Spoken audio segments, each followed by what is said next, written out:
everyone, it's MrWarrenHayes here, and it is time once again for another G1 Climax 33 recap, specifically Night 3, July 18. It's part of your daily routine here, at least every day that there's a G1. I'm here, I'm right here, I'm 3 for 3 right now, I'm batting 1,000. I think we're doing pretty good. We're gonna maintain that average, I think. Things are going well, and we've got another night of the G1 to recap. Of course, if you're watching this on YouTube right now, just before we get into the nitty gritty, leave a like, subscribe to the channel, and you'll get more of this stuff. You'll get more. You won't miss a single G1 recap, because I've already got 2 more in the tank that you can go watch later if you want to play catch up. And I'm also doing this on the podcast side of things. So if you want to listen to the audio, you can do that as well. And you can also leave some reviews and ratings and stuff like that. You know, I'm just saying. You don't have to, but I'm just saying you can. Is that all right? So let's go right ahead. Night 3. We're out of Hokkaido now. We got a travel day, and we're in Yamagata for the next couple of nights. A bit of a sparse crowd, right? Not necessarily the fullest looking building that New Japan has put on. This might be a theme, actually. But we're going to start by talking about the A block here. Give you the results from earlier today, where Kaito Kiyomiya defeated Chase Owens. Gabe Kidd defeated Hikuleo. Ren Narita and Yota Tsuji went to a time limit draw. And SANADA defeated Shota Umino. Now, did I not tell you that A block was going to be the most interesting block? Lots of interesting things happening in this block. Let's break things down a little more here. We're going to start by talking about Chase Owens versus Kaito Kiyomiya. In this match here, Owens works the arm and, eggs Kiyomiya on. Kevin Kelly's putting over like veteran work versus newcomer and the new kids. And I'm like, well, okay, sure. No, I can get it. Like, Owens is not, he's not fresh out of the dojo. He's been around for a while. But Kiyomiya gets, he gets a couple of comeback spots, but he gets interrupted. Owens is very much in control, does the rebound DVD, but Kiyomiya reverses out of a package piledriver attempt, lands the Shining Wizard, gets the win. I mean, there was no way that, the Noah office would be like, sure, yeah, we're absolutely okay with, our former GHC World Heavyweight Champion being beat by Chase Owens. No disrespect to Chase Owens and his capabilities, just we're talking about card positioning here, right? And there was no way this wasn't happening. So another 2 points for old Galaxy View. I much prefer the Supernova, right? That's his other nickname, the Supernova. Why is the Galaxy View one? Although, it's so out there that I think I suddenly like it more now that I'm saying it out loud. Gabe Kidd defeated Hikuleo. Kidd once again doesn't wait for introductions to go down. Look, if Gabe Kidd at this point, if Gabe Kidd is being introduced after you have to be on the lookout, because he just comes right after Hikuleo, exactly like he did on night 1, and attacks them. They go into the audience and they're launching each other into chairs. Hikuleo is fighting back a lot more than what Chase Owens did. Gabe Kidd gets back body dropped on a stack of chairs that he had even put together out there on the floor. Finally in the ring, Kidd gets a little cocky, but he eats a released German suplex and a tremendous running lariat by Hikuleo, which I think is my favorite Hikuleo move. But Kidd gets fired up, punches Jado, which distracts the ref and allows him to low blow Hikuleo and land a pile driver, nonetheless, on, the 7 million foot tall Hikuleo for the win. I didn't give you really much of an impression of the first match, but it's pretty much the same as the second match. They were fine. Nothing, nice little prelim matches. Just get your shit in and leave. I like the Gabe Kidd energy. I think like right now there's no one else on the roster who's doing this, and there's definitely no one in the G1 that's doing it the way he is. Really leaning into the, the war dogs, the hungry viciousness of of what you'd expect a war dog to be.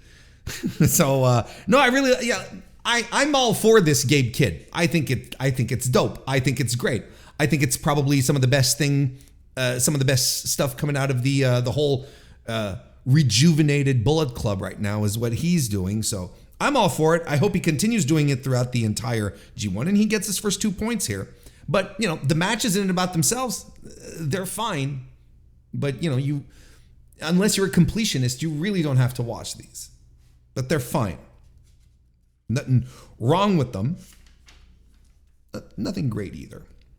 But now we're going to talk about Yota, Tsuji, and Ren Narita. Now we're in a whole different ball game. Now we're talking something completely different here. There's a lot of grappling to start here, which is cool because it is Narita's wheelhouse, but Tsuji hasn't really had, not since his excursion, right? Not since coming back from excursion, I should say. He really hasn't had a moment to flex that muscle. So, they're being cocky, they're being arrogant with each other, and commentary in the meantime is putting over that Yota Tsuji has never defeated Ren Narita in one-on-one since they've been, back in their young lion days, right? And they're like, Narita's like 5-0. So,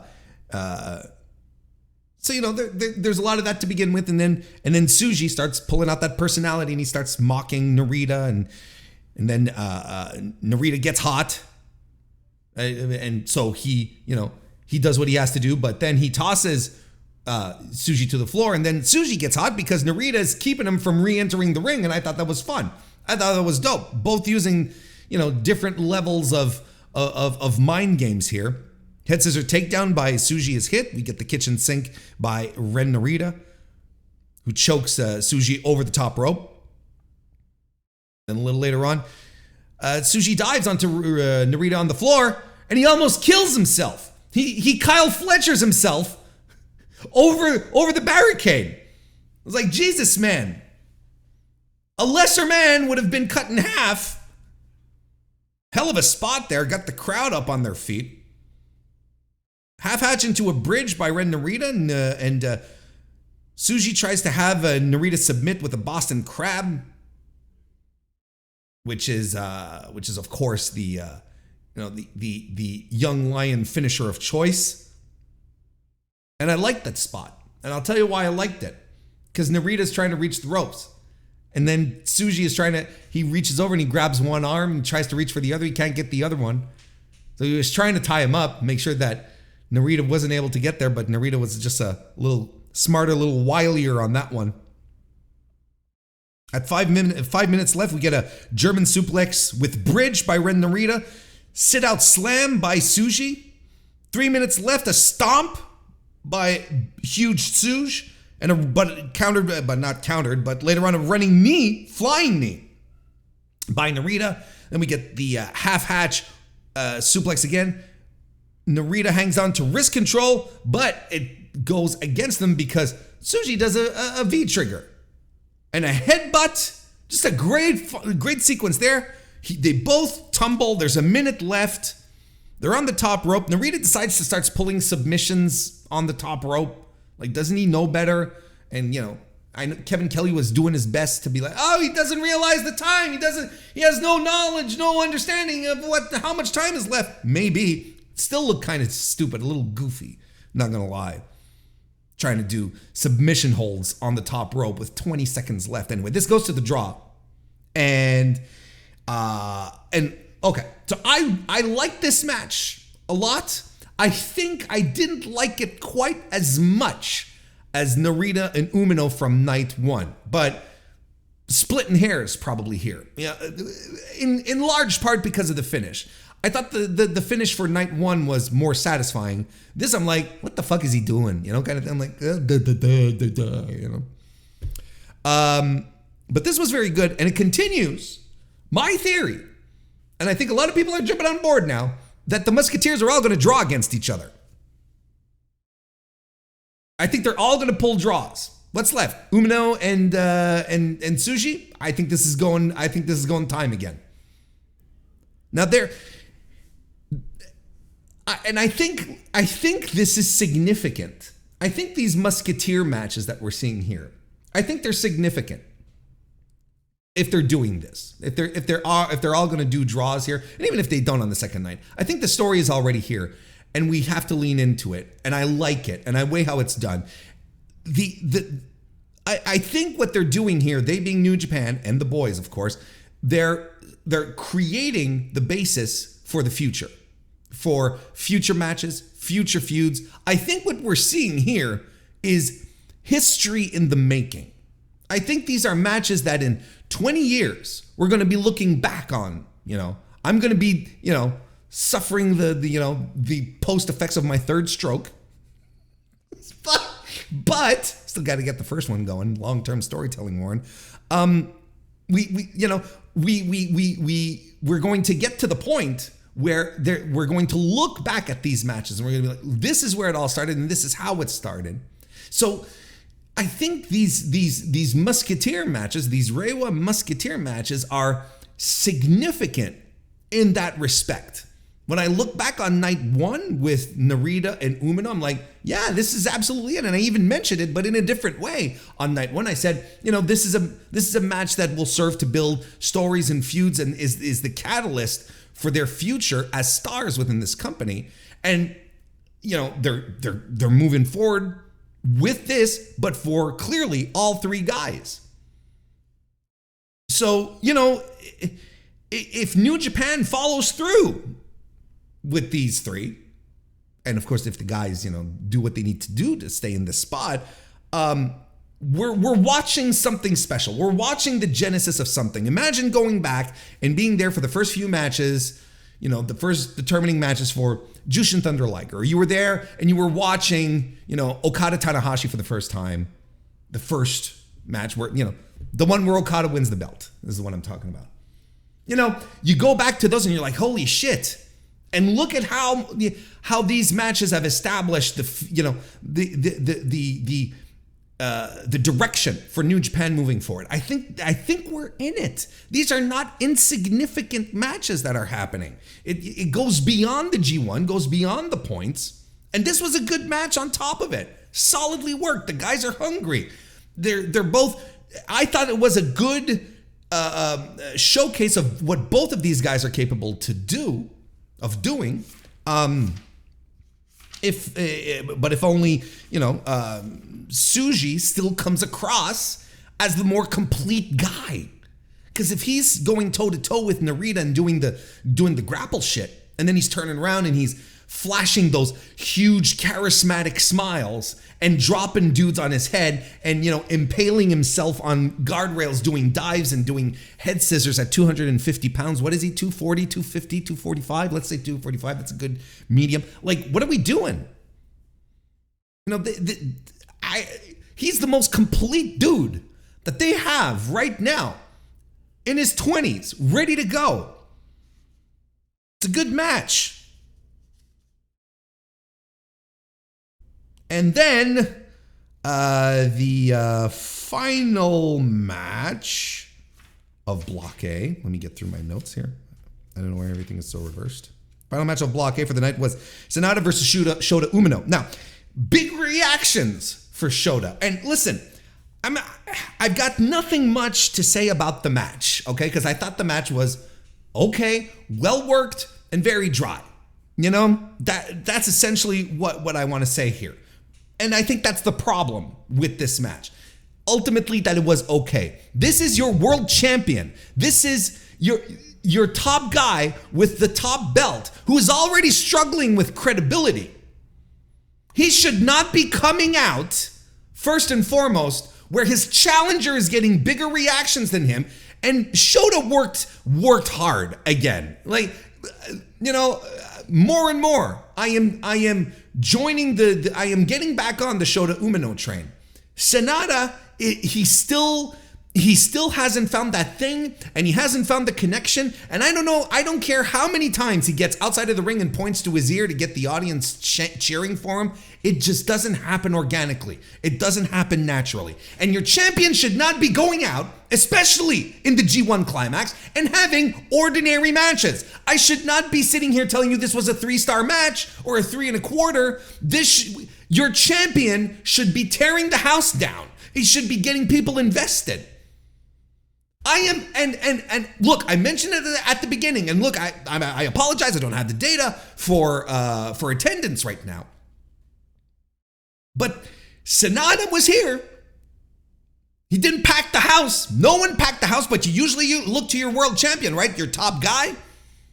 This house was far from packed. So there's a lot of stuff going on against SANADA at this point. And I don't want to beat a dead horse, because I know in Puro circles and a lot of fans, even, the SANADA debate is a real one. But I don't see any evidence right now that SANADA is moving any metrics. Plus, he's not getting half of the reactions his challengers are. Plus, his matches are dry. We're getting bare bones good pro wrestling matches. Don't get me wrong, a 3 1/4, 3.5 is not a bad match. But this is your world champion. He should not be having bog standard matches, especially in the biggest fucking tournament of the year. I would not be surprised at this point, in any way, shape, or form, if they take the title off of him before the Dome. Like, someone's confidence has to be shook right now. I don't know if it's Gato, I don't know if it's the office, I don't know if it's a combination, if it'll be a combination of both, but someone right now has to have their confidence shaken with how SANADA's reception is going. It has to. I wouldn't be surprised if he loses the title before the Dome. In no way, shape, or form would I be surprised. But he wins here. Despite Shota Umino showing more fire, more crowd connection. They're doing something right with Shota, I'll tell you what. And he's getting into it too. And it's like I said, and I'll hammer this home again, Shota's been hanging out with some of the best wrestlers in the world, not only in New Japan, but elsewhere. You know, we keep talking about Mox Papa. Well, you can be goddamn sure that he's draining stuff from Mox. He's got Mox next to him. They're doing, they're doing Japan shows. They're doing, Forbidden Door. He's sitting down and he's chatting with Mox, and Mox is giving him some advice. You know Mox is out there. It's like, brother, you got to do this. You got to do that. You got to show some this. And he's applying it. The Shota Umino we have right now in July 2023 is a very different Shota Umino than we had in February 2022 when he was having one of the worst matches I've seen in New Japan. Maybe not in New Japan, but one of the worst matches in New Japan that I saw this year against Tetsuya Naito, for fuck's sake. Anyway, that's A block. SANADA and Kaito Kiyomiya are at the top, tied at 4. Got Chase Owens, Ren Narita, Gabriel Kidd, all at 2 points. Shota Umino at 1, Tsuji at 1, and Hikuleo with the goose egg. Narita, of course, has wrestled 2 matches. This is what you have to keep in mind. You can't let that 2 fool you. That's not a victory 2. That's a double draw 2. So he's wrestled 2 matches like everyone else, but he has 2 points. Let's move on to Block B, shall we? The results for Block B on night 3. Kenta defeated Great Okan. Taichi defeated Tanga Loa. Will Ospreay defeated YOSHI-HASH. And Okada defeated El Phantasmo. So a night that was not filled with any surprises or any upsets. I think, outside of the Kenta Great Okan match with maybe people, maybe a lot of us felt could go either way. I think the other ones happened and the results that everyone pretty much expected did occur. So why don't we get to it? Start by talking about Kenta versus the Great Okan. And this starts off and I'm like, oh, Jesus Christ, we're getting grappling to start this one off. As bad enough as it's a Kenta match to begin with, it's going to be a ground game. But they end up fighting into the arena. Look, I don't have much to add here. They fight into the arena, and there's a lot of shtick. Lots of shtick to cover for Kenta. I told you this. There was going to be a lot of shtick for Kenta matches. And this is what we're doing here. Top to bottom, even back in the ring. Look, I even wrote it here. Christ, the shtick in all caps. I wrote it right here in my notes. And then, there's a ref bump that happens, of course. Great-O-Khan tries to take Kenta down with some straight rights. But Kenta eventually rolls up Great-O-Khan and holds on to the ropes for the win. And the referee he was dizzy, concussed by the shot. So now he didn't quite see Kenta holding on to the ropes. So there you go. Kenta gets 2 points. I guess what this means is that Great-O-Khan won't be much of a factor in the tournament. Listen, look, we're getting to a point. It's still early yet. But let's give it, 2 more nights. We might, even maybe next night, we might start soft eliminating people. You get into the weeds, you look at who's coming up, how many points the lower end has and who they have left to fight and how things seem to be trending. We might already be in a position next review, or at least the next time we get to Block B, to say, hey, you know what? Great-O-Khan might be soft eliminated here at this point. Not an outright elimination. We're not going to put the dreaded red X on him, but we might be getting to that point. Unless he picks up a win. If he picks up a win on what's it going to be on the 21st, then he'll be okay. He'll still be in the running, but if he loses again, oh brother, we're going to have to dig into that one a little bit. Anyway, entirely skippable match. Taichi defeated Tanga Loa as well, as we mentioned. As far as that goes, strikes and kicks, spills to the floor. Taichi works the knee, Tanga Loa's surgically repaired knee. And Tanga Loa makes a comeback and he interrupts a buzzsaw kick and hyperextends Taichi's knee, giving him a bit of a burst of hope that he might be able to get out of here. But Taichi lands the dangerous suplex. He locks in a Taichi clutch, but Tanga Loa escapes. Taichi eats a spear, but then Taichi escapes the ape shit and locks in a Taichi clutch for the win. Not terrible. Fine. Good. This match was saved by a good final stretch. I really thought the final stretch of this match was entertaining. I thought it was, I thought it had good fire to it. It's just, it fell a little flat. I like this better than Tanga Loa's first match on night one. I liked it better, but it's a marginal difference, and I'm not like, woo, this is the defining. No, it's all right. But the story of the knee is going to be Tanga Loa's Achilles heel for the rest of the tournament, and this will probably explain why he's probably going to end up in the bottom rung of the whole thing, and it'll be his downfall. On a very likely skippable match once again. Then we move on to Will Ospreay versus YOSHI-HASH. What did I tell you? Was it 2 days ago on the last when we previewed what was happening today? I told you don't sleep on this match, and I hope you didn't, because it was good. This was a good, strong. I thought this ruled. YOSHI-HASH gets in control early with the headhunter, some hard chops that bust open Will's chest. Like we're legitimately, before the 5-minute mark, Will Ospreay's chest is bleeding. A pescado by Will puts him back in control. DDT and a blockbuster by YOSHI-HASH. The chops in this match, brother, sister, friend, they've been brutal. Brutal. And who was on commentary? Chase Owens? Saying, YOSHI-HASH's chops are some of the hardest he's ever taken. No doubt. And I think that's a constant. And I think that doesn't get put over enough because it's, YOSHI-HASH and we're busy memeing, legitimately. But he is, He's a hard chopper. Holy shit. Oscutter connects.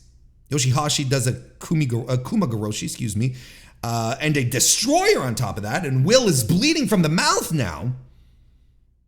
Will avoids a karma, and Yoshi-Hashi runs the ropes into a Spanish fly, and it's the Sky Twister who gets it done for Will in this match, who scores his first 2 points of the tournament. I really enjoyed this. I thought this ruled. I thought it was well put together. I thought it was worked really well. Both guys put all of their backs into this match. Will Ospreay never really takes a night off. He really doesn't. And Yoshi-Hashi was right up there. What a consistent, dependable. Can you say a good hand? Because I feel Yoshi-Hashi has transcended just being a good hand. He's very good.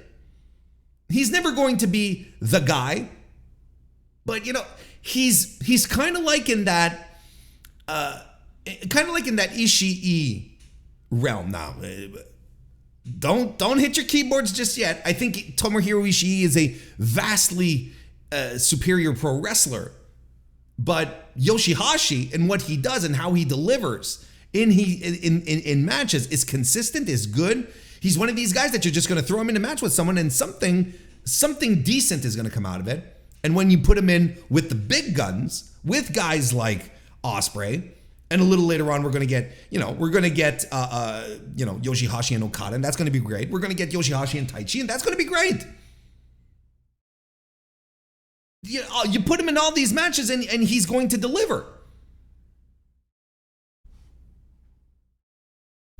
Now again, don't come at me with the Ishii stuff. I still think Ishii is he's an overall better pro wrestler.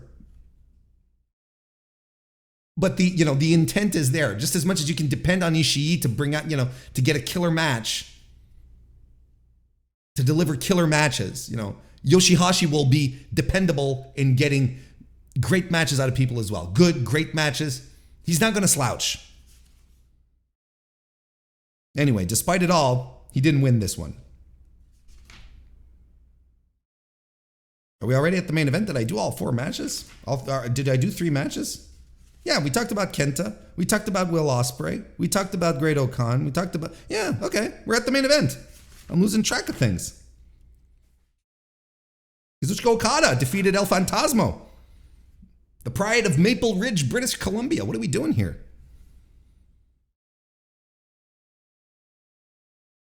I like in this match here how El Phantasmo, he started fucking with Kazuchika Okada a little bit, and it, pissing him off, and it fired up Okada, and I like, and Okada at the very least, I felt for a while was acting a little heelish, and he was getting heel reactions from the crowd. They're doing a hell of a job here to get El Phantasmo over as a babyface, right? He's slapping hands, he's giving kids his t-shirts, like he's doing everything. And Kevin Kelly mentioned it himself, he said he's rehabilitating his image. This is what we're doing here. So, when you have Kazuchika Okada doing some bullshittery and getting some heel stuff, it's like, oh, are we leaning into this? Because Okada's a little ornery these days, and I like it. I don't hate it, but they didn't lean into that quite as much. El Phantasmo got the purple nurple on Okada as well. Okada, played some of the hits, the DDT on the floor, and ELP responded by a little later on by doing a swinging DDT off the rail, shotgun dropkick by Okada, goes into the air. He anti-airs ELP with a dropkick as well. Phantasmo avoids a Rainmaker and lands a Lion Salt, and his Lion Salt is a thing of beauty. Sudden death super kick follows, lands the CR2, but Okada kicks out, and that spells trouble for the pride of Maple Ridge, British Columbia. Okada rolls to the floor to boos from the crowd, which allows El Phantasmo to land a beautiful moonsault off the top rope to the floor. We're 15 minutes in. The Thunder Kiss 86 is thwarted as Okada lifts the knees. There's some reversals and a tombstone by Phantasmo. but it's not enough for him to put Okada away, who lands the landslide and the Rainmaker for the win. I guess the message here, because I'm a little surprised. I was thinking maybe El Phantasmo was going to get the surprise win over Okada here. That he was going to have the wrap up promo, the in-ring promo.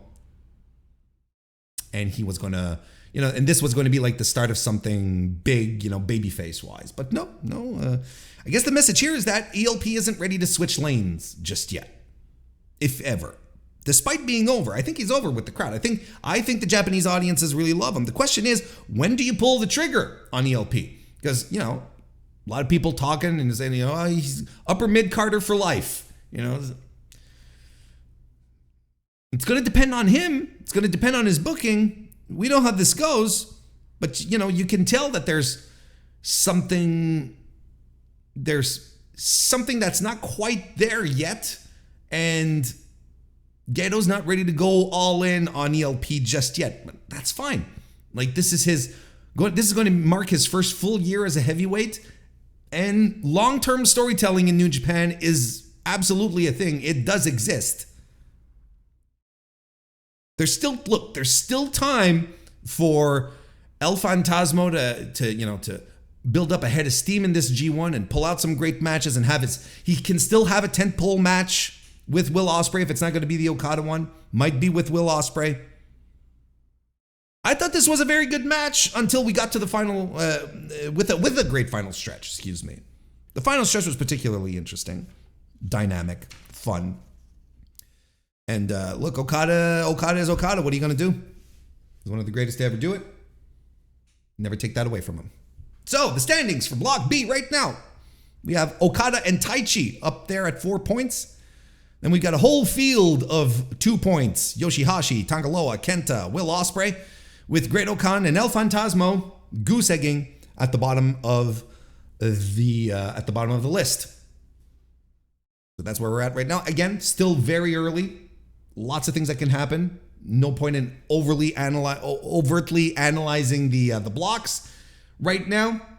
So we're going to move into the next show, which is tomorrow, July 19. Oh, we're going to be in Miyagi. So we're not even staying 2 nights at the Yamagata Sports Center. We're already moving around. That's fine. I thought we were doing 2 nights in Yamagata. All right, that's so sue me. Mikey Nichols C block action is going to be we're going to have Mikey Nichols versus David Finlay. I think Finlay picks up the win here fairly easily.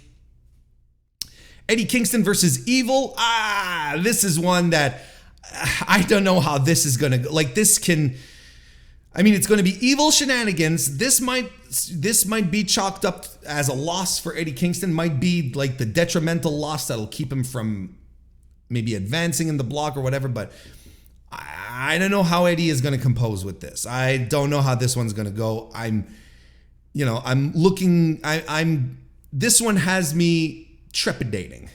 I'm not quite sure if this is something that I'm excited to watch or if I'm not. I didn't even give you recommendations. We'll do the recommendations right after. Sorry about that. I'm completely out of sync today, apparently. So Eddie Kingston versus Evil, Shingo Takagi versus Henare. Hopefully Henare is okay, back to 100%. He's been tweeting out. I'm pretty sure he looks okay, but that he's okay. But look, this new and improved Henare with the Mataora. Why do I always want to say Ori? Probably because of the Japanese thing. Anyway, but the Mataora. Hopefully he'll come out looking strong here. Shingo lost his first match. This will also determine as to whether or not we'll also see if Shingo is going to be a factor in this tournament or not as well.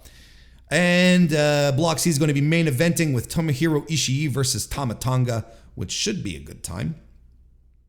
And as for Block D, we got Toru Yano versus Zack Sabre Jr. So shenanigans aplenty. Zack Sabre Jr. is going to have a blast with this. Jeff Cobb versus Alex Coughlin. Would be lying if this is not one of the matches I'm most looking forward to. tomorrow should be a blast. Two big, strong guys doing big, strong things.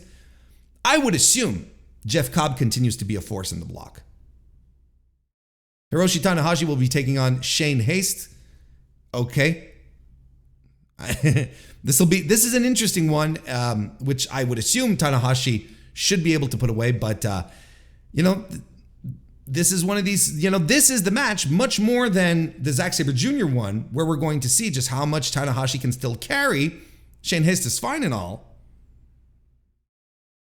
So we'll see how this goes. And the final match for D Block will be Hiroki Goto versus Tetsuya Naito. Classic G1 match.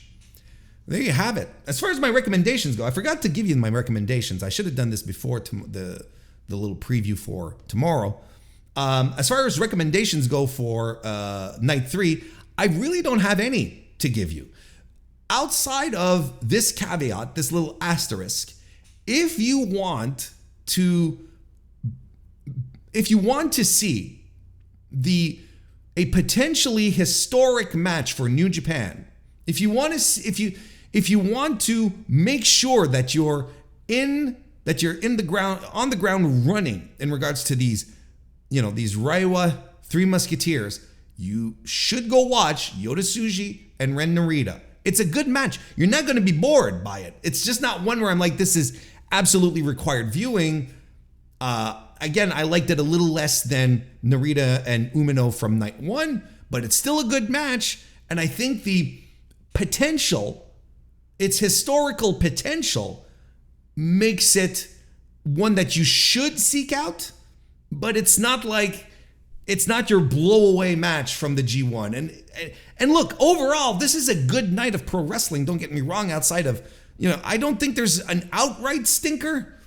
Like, there's nothing where you're just like, this was junk. My opinion. But there's nothing that blew me away either. But it's a good night of pro wrestling. If you want to sit down and, you can watch the last 4 matches. I think the first 4 are skippable. The last 4 all have great stuff to them. But there's none that you should actually, that you have to make time of your day to go watch. If you have some time, you have like an hour and a half, watch the last 4 matches. Zoom in on Umino and huge Tsuji, not Umino, Narita and huge Tsuji. Otherwise, just wait till tomorrow and we'll see what ensues. But I want to thank you all for listening, watching this recap of night 3. Again, likes, subscriptions, follows, reviews, ratings, all that stuff helps out a great deal. We'll see you again tomorrow for the night 4 review. Otherwise, well, I'll see you next time.